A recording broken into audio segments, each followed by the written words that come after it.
بابا فرید گنج شکر علیہ رحمہ کا واقعہ میں نے بارہا مرتبہ سنایا۔ ایک آدمی آیا، آ کے کہا میری بیٹی کی شادی ہے، میں نے سنا ہے کہ لاجپال ہیں، کچھ مہربانی کیجئے، کچھ دیجئے تاکہ شادی میں جو ہے وہ اہتمام کرنے میں آسانی ہو۔ حضرت بابا فرید گنج شکر علیہ رحمہ نے فرمایا وہ مٹی کا روڑا پکڑ کے لاؤ۔ وہ لایا اور لا کر پیش کیا، آپ نے کچھ پڑھا، پڑھ کے پھونک ماری اور اسے دے دیا اور بلند آواز سے پڑھا۔ اب وہ سن چکا تھا کہ پڑھا کیا ہے، وہ گھر گیا، جا کے اس نے پورا کمرہ جو ہے وہ روڑوں سے بھر لیا۔ کہنے لگا یہ تو سوکھا کام ہے، آسان کام ہے، بابا صاحب نے جو ہے وہ 7 مرتبہ قل هو اللہ احد پڑھی ہے، تو یہ تو مجھے بھی آتی ہے، مطلب بھی پتہ ہے، معنی بھی پتہ ہے اور زبانی بھی آتی ہے، مسئلہ ہی کوئی نہیں۔ اگر ایک چھوٹا سا مٹی کا روڑا سونا بن سکتا ہے تو کمرہ بھرا ہو تو وہ بھی سونا بن سکتا ہے۔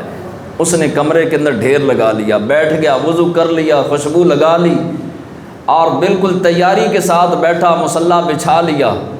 پہلی مرتبہ قل واللہ پڑھی، دوسری مرتبہ، تیسری مرتبہ، 7ویں مرتبہ پھونک ماری، 7 مرتبہ پڑھ کے پھونک ماری، کچھ نہ ہوا۔ 700 مرتبہ پڑھ کے پھونک ماری، کچھ نہ ہوا۔ 7000 مرتبہ پڑھ کے پھونک ماری، کچھ نہ ہوا۔ صبح ہو گئی، واپس آیا لوٹ کے، کہا بابا جی صرف 7 باری پڑھی جے تے سونا بنا دیتا مٹی نو، میں ساری رات پڑھتا رہا لیکن ایک ذرہ برابر بھی جو ہے وہ مٹی سونا نہیں بنی۔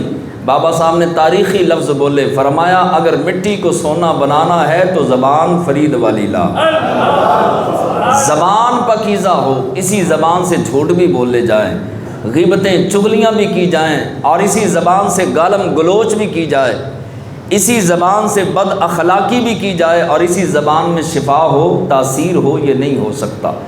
زبان میں تاثیر رب اس وقت رکھتا ہے جب زبان پاک ہو جائے، اللہ کے ذکر کے ساتھ زبان کا رشتہ جڑ جائے تو اللہ تبارک و تعالی زبان میں ایسی طاقت رکھ دیتا ہے